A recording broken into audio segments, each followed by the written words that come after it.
Baruch Hashem, we close out another incredible week of learning a few minutes of tefillah a day.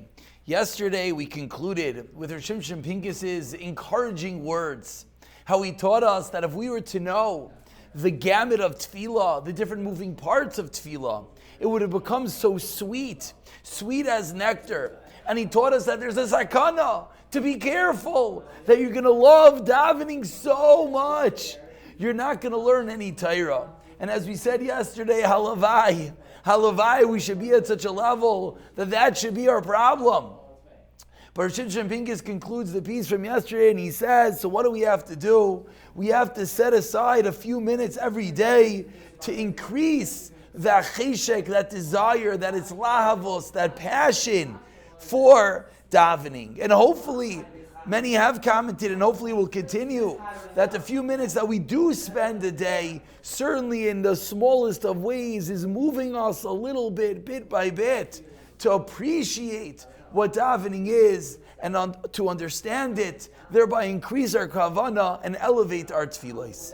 And he continues in this section on Chiloi, we're in Ois Zayin over here, and he goes along now to explain to us the Maila, the incredible virtue of tefillah b'tzibur, of davening with a tzibur, with a minyan, with a congregation. And he quotes from the tzava, from the will of Rav Pinchas Mipolotsk, who was a Talmud of the Vilna Gaon, and he's quoting a Zohar HaKadosh. So we're really reading the words of a Zohar, but as it's transcribed and translated and explained by one of the Talmidei of the Vilna Gaon.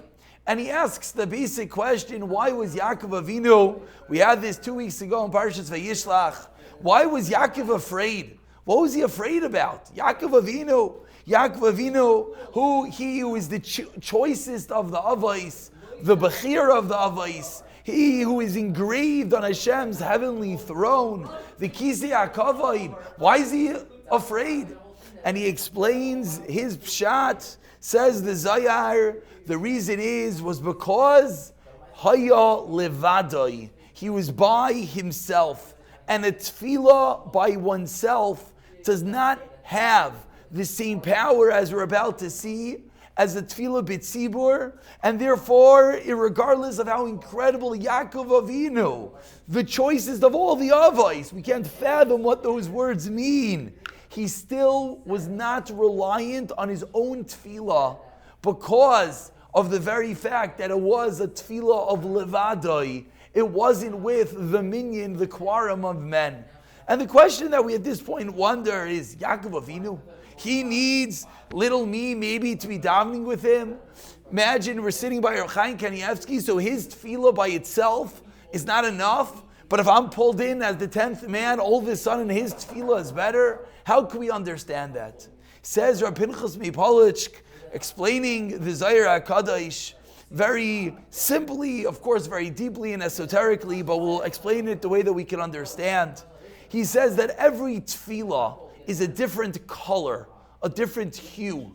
We have a tefillah of one who is bitter, we'll call that a black tefillah, he says. We have the tefillah of one who is happy. We'll call that a colorful tefillah. We have the tefillah of one coming from the place of a mitzvah, of one coming from Torah, of one coming from wealth. And each person's tefillah is his unique and individual shade, his gavan, his color, his hue that he brings up his tefillah to Shemayim. And he continues that you have those that have beautiful mouths. They're like saying pearls when they daven. And you have those that are like diamonds as they daven.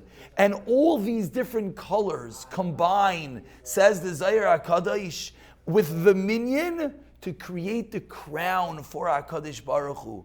And this crown that Hashem is wearing, if it was lacking that black tefillah, it wouldn't be a complete crown. What do you mean? But it has so many diamonds. But maybe that black achi tefillah of this bitter person, but at the very least, it's a tefillah of a minyan. It combines and it completes the crown. And with this, he explains, the Gemara increases that says, a tainus that doesn't have Paishe Yisrael, that doesn't have sinners with it, is not a tainus. Why? because you need the sinners as well. You need every person. Even a Yaakov Avinu, the Gadol Adar, his tefillah cannot be at the same level than a tefillah that's together with a minyan, that's together with a quorum, as each person adds his own unique color, his own unique style, thereby completing this beautiful crown that Kadosh Baruch Hu is wearing. And of course, so when we daven with the minyan, we're combining and we're part of that incredible crown.